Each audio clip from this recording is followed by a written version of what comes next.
Alright guys, welcome back to part 2 of the MR2 Spyder build. This is more of a teardown. So in this video, we'll be removing the strut bar, tail lights, bumper, crash bar, and subframe. So let's get into it. What we're gonna do here is we got some 14 mil nuts that we need to remove.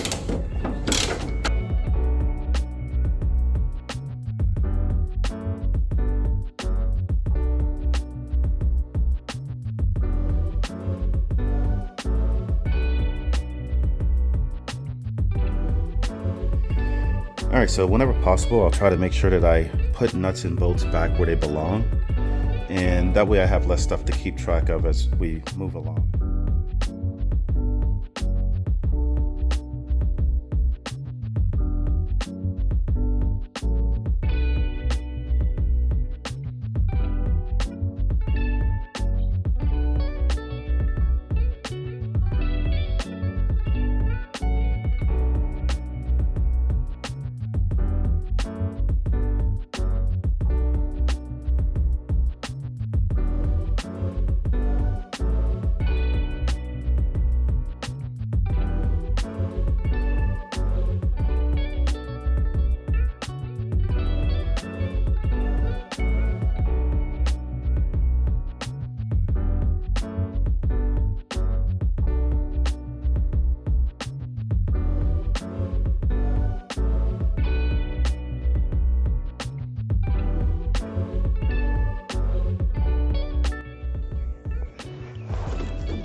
Alright, so even though I thought I had the bumper off, you got these little things down here. So I'm in here with my little tool and I'll get these popped off, and hopefully the bumper is free after that.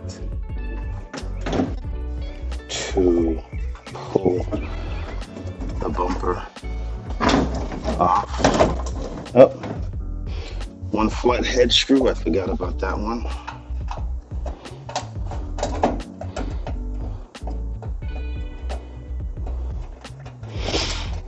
With this screw, there's like a kind of like a wing nut on the back. That's interesting. A wing nut. Very interesting choice. But so with that, the bumper is off. That's one, two, okay.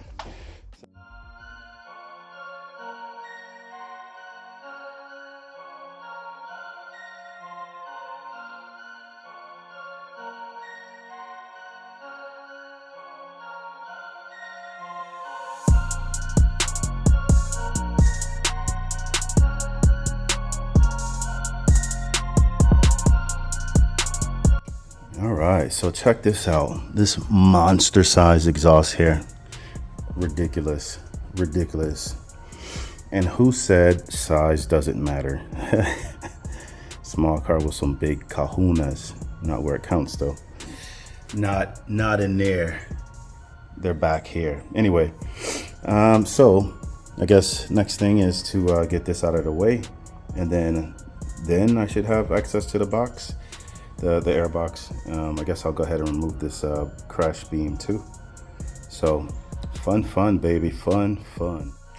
So this is interesting. My original other Spyder, I shouldn't say original, the other Spyder didn't have all of this stuff here, so I never knew exactly what the exhaust hanger setup would look like. But you got this big wide bracket here that's about 1.5 inches, and it's got a little bolt that goes through the rubber grommet here, and that's what keeps the exhaust from rocking back and forth. So I was trying to figure out what I was going to do on the other one, and I just took a hanger and put it through this hole right here with nothing to really hold it, and so it moves back and forth, and every once in a while the resonator comes in contact with the sway bar down here. So I'm glad I seen this, so I can kind of figure out how I'm gonna mock up and have a more, I guess, a more stable exhaust. It works for now. What I have on the other Spyder, it works for now, but I also used a couple of metal zip ties to keep it a little bit more stable, so we'll see.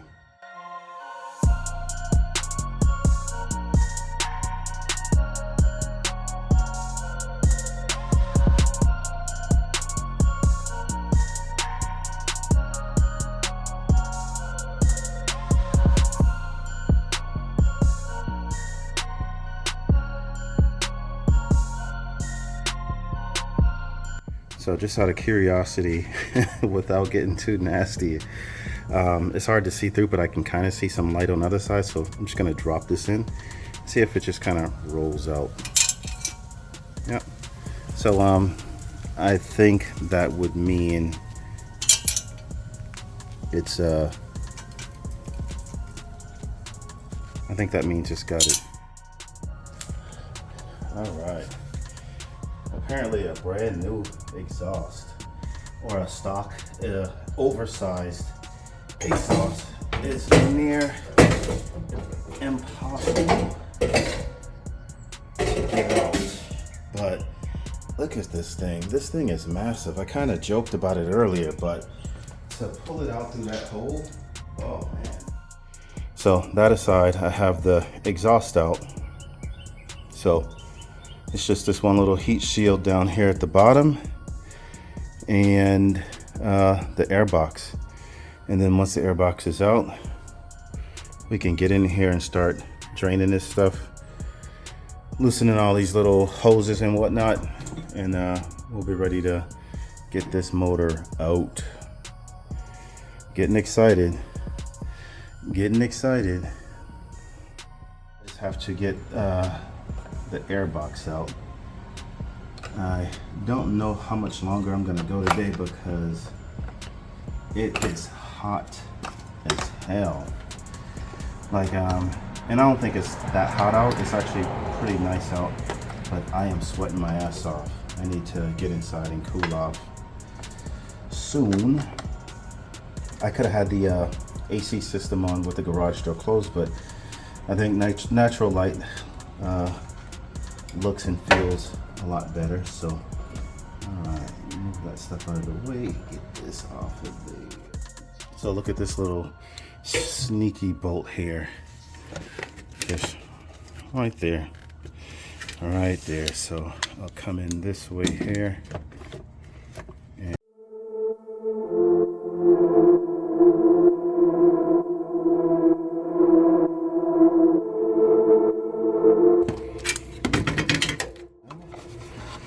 hopefully.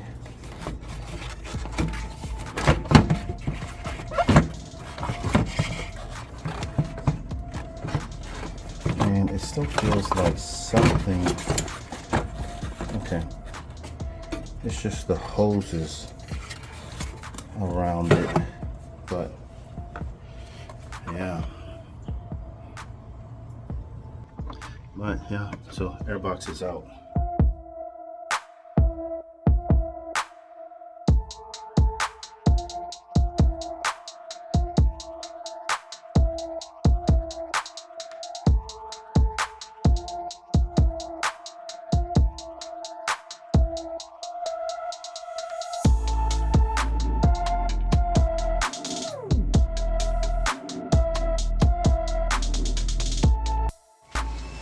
All right, so let's get this coolant drained. Pop that off and get under the bottom and get those bolts loose.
All right.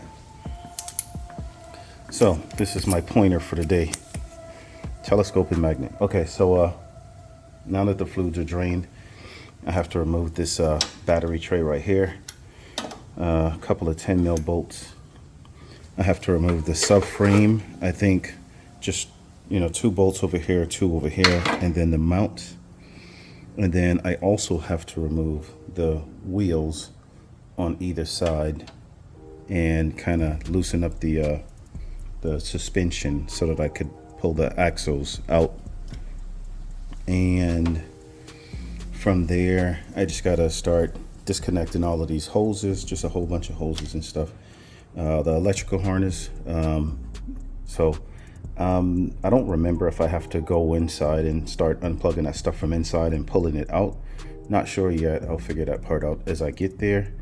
But so now that the fluids are drained, yeah, I can start disconnecting all these hoses and stuff. And the fuel line. So the car's been off for 2 days, maybe 3 days. So I should be able to disconnect the fuel line, and then it should just be the engine mounts, the motor mounts, and the subframe that's, I guess, between the engine. I'm not even sure what it is on this car, but either the engine or transmission and the firewall. So disconnect that, and that should be it. It would just be a matter of lifting the back of the car up on jack stands. So right now it's just on the car dollies, but as I'm ready to pull the motor out, I definitely have to lift the car up as high as possible. So, and as a matter of fact, I do need to use the subframe to do that, or jack each side. I'd rather just do the subframe and put the jacks under first. So that's my game plan. And then once the car is up, the rest of this should come out fairly quick, fairly easy. We'll see.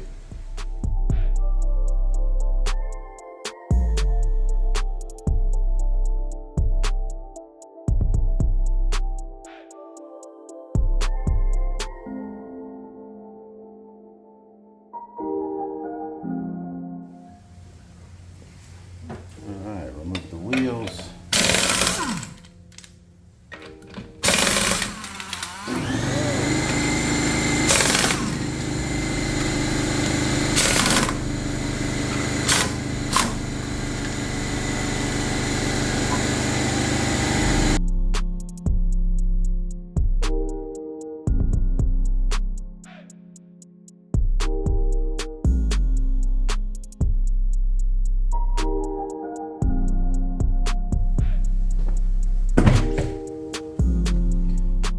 Alright, so one of my most used sockets just happened to grow legs and get away from me. So I have to just try to use a wrench to get these 2 bolts off.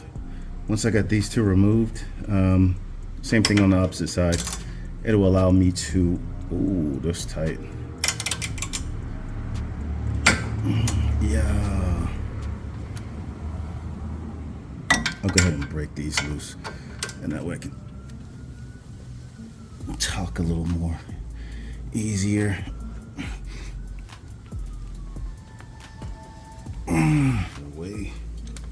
Get out of the way. Okay, let's see here. All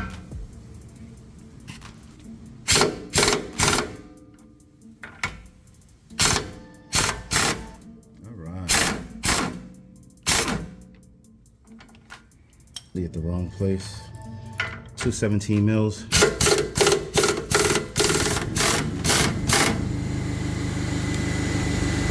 And of course the impact made quick work of that.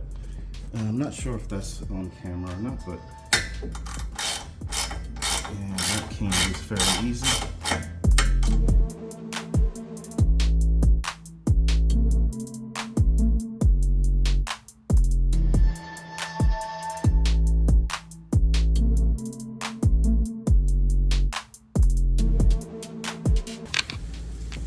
Torque socket for these, and that's gonna be tight. That's gonna suck.